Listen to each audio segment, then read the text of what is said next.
Alright, what's going on, everybody? It's your boy Milwaukee coming back at you once again. And today we're going to be talking about Batman Under the Hood by Judd Winnick. Art by Doug Mahnke, Eric Battle, and Shane Davis. Let's get into it. Batman Under the Hood takes place over issues Batman 635 through 641 and 645 through 650 plus Batman Annual 25.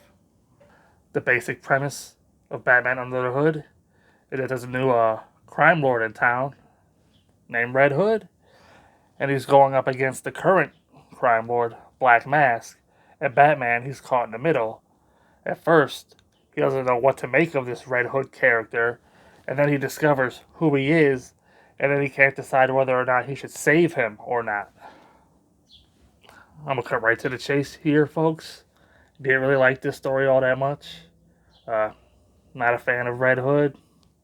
The story really felt like like it was inserted in between a couple of stories where it didn't really belong. I mean, the Black Mass saga like takes place during like the war games or like war crime story arc, and then you got Infinite Crisis right after that, and here's Under the Hood wedged right between them. And I guess the best place about this awkward positioning is that it gives Jason Todd and Judd Winnick a license to kill, and kill they do. In the opening issue, there's a lot of like mobsters meeting up, and they're talking about what's going on, who's this new player in town, and how Red Hood makes his appearance on the scene as he throws a duffel bag full of severed heads onto the table, and it was like, "You work for me now. If you don't agree, you're gonna end up like these guys."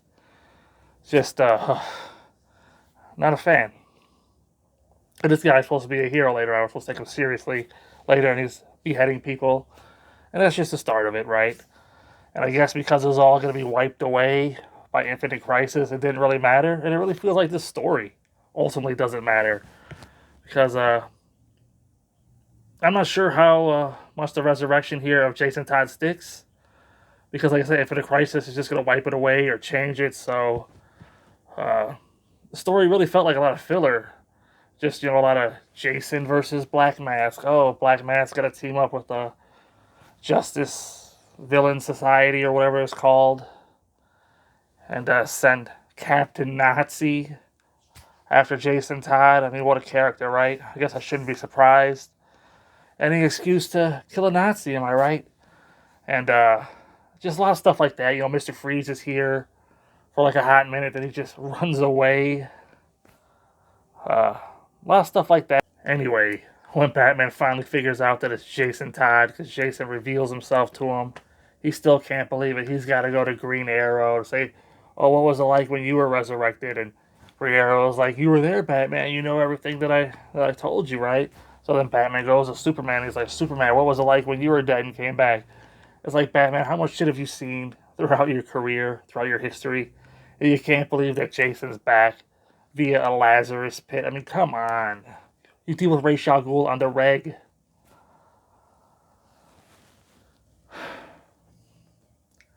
Yeah, so anyway, like it all comes down to like a big showdown between Red Hood and Batman with Joker caught in the middle, and Red Hood's like, "Why didn't you kill Joker after he killed me? I thought I meant something to you, Bruce."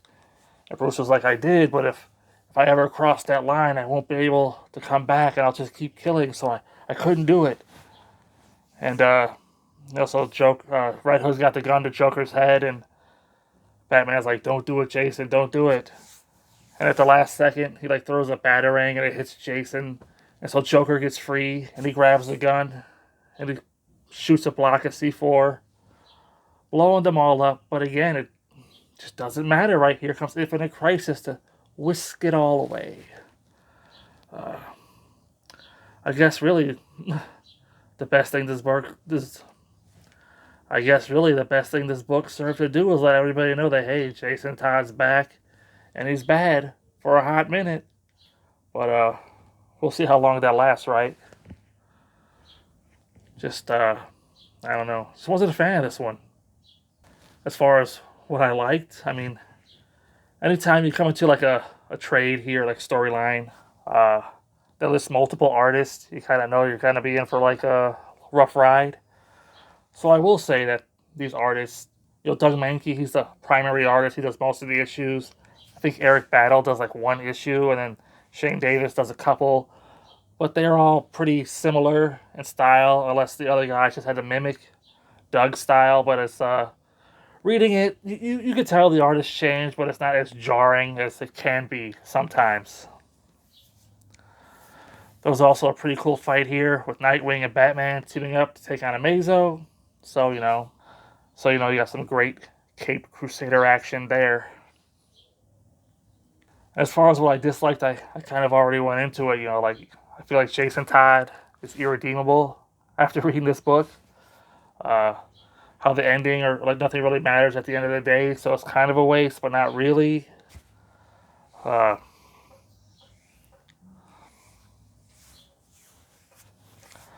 a lot of the stuff with Black Mask feels like a waste of time, but you could be the judge of that. Maybe you really like Black Mask. He's okay, by me, but it's just like this wasn't his story, but he took up most of it. It was all for nothing. Yes, all that being said, I'm going to go ahead and give Batman Under the Hood by Judd Winnick a 3 out of 5. Middle of the road. Uh, I really read this story hoping to, give Jason Todd like a chance because my whole plan is to like read the DC Comics up to present day, get caught up because I missed like 10 years since I stopped reading comics. And I know Jason Todd, Red Hood, plays a big role in the Bat books coming up. So I really wanted to go back here to his new origins and give him like a second chance. But this book really left a bad taste in my mouth. I'm really hoping Infinite Crisis does something to, I don't know. But yeah, not a fan of him here. I feel like the character's irredeemable at this point. I mean, if you think the duffel bag full of heads was bad, just read the rest. It was kind of like they knew that nothing was going to matter, and they're just like, do whatever, kill the Joker, that's fine. Who cares? He'll just be resurrected in Infinite Crisis. So, anyway, yeah, 3 out of 5. Read at your own risk. I hear the movie's better, but I haven't watched it, so. Until next time, I'll see you there.